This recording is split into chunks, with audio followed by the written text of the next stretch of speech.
Section 3. You will hear a conversation between a student, Andrew, and a student advisor, Monica, about a diploma course. First, you have some time to look at questions 21 to 25.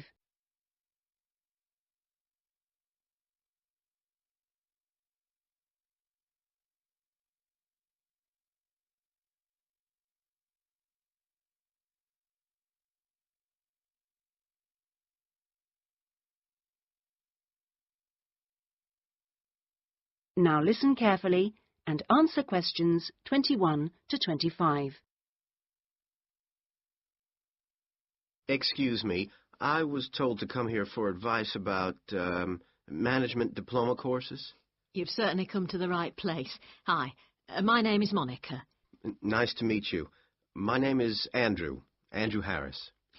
So, Andrew, have you seen our diploma course prospectus yet? Yes, I've already looked at it. In fact, I thought the information on course content was really useful.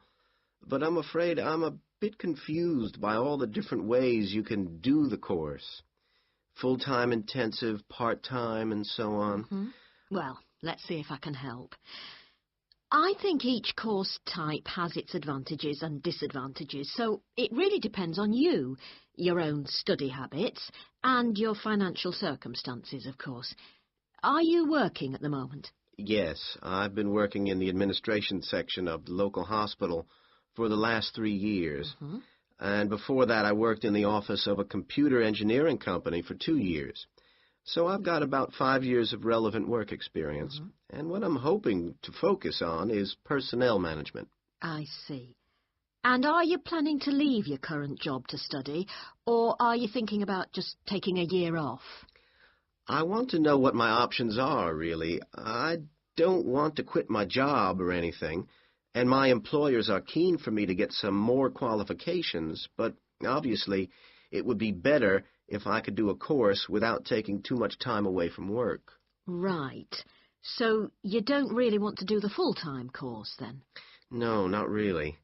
It's also a question of finances. You see, my office have agreed to pay the cost of the course itself, but I would have to take unpaid leave if I want to study full-time, and, well, I don't think I could afford to support myself with no salary for a whole year. Okay. Well, you have two other possibilities. You could either do the part-time course, that would be over 2 years, and you wouldn't have to take any time off work, or you could do what we call a modular course. You could do that in 18 months if you wanted, or longer. It's quite flexible, and it would be up to you. So what does the part-time course involve? For that, you would join an evening class and have a lecture twice a week. Then you'd have to attend a seminar or discussion workshop 1 weekend a month. What kind of coursework would I have to do? Well, it's a mixture. You'd be expected to write an essay each month, which counts towards your final assessment. You have a case study to do by the end of the course, which might involve doing a survey or something like that. And also you need to hand in a short report every 4 weeks. So that's quite a lot of work then, on top of working every day. It sounds like a lot of studying, and really tiring. Yeah, you certainly wouldn't have much free time.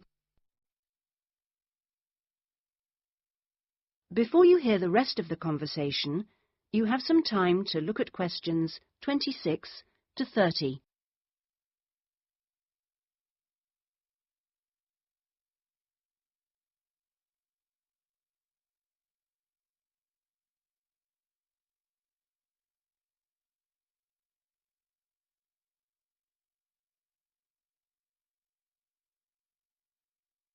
Now listen and answer questions 26 to 30.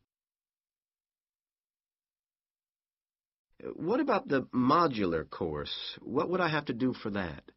Well, that's where you get the opportunity to study full-time for short periods. That way you can cover a lot of coursework and attend lectures and seminars during the day. And each module lasts for 1 term, say about 12 weeks at a time. There are obvious advantages in this. The main one being that you can study in a much more intensive way, which suits some people much better. And how many of these modules would I have to do to get the diploma? The current programme is 2 modules, and then you have to choose a topic to work in more depth. But you can base that on your job, and so you don't need to be away from the office. And how long it takes is up to you. Mm-hmm.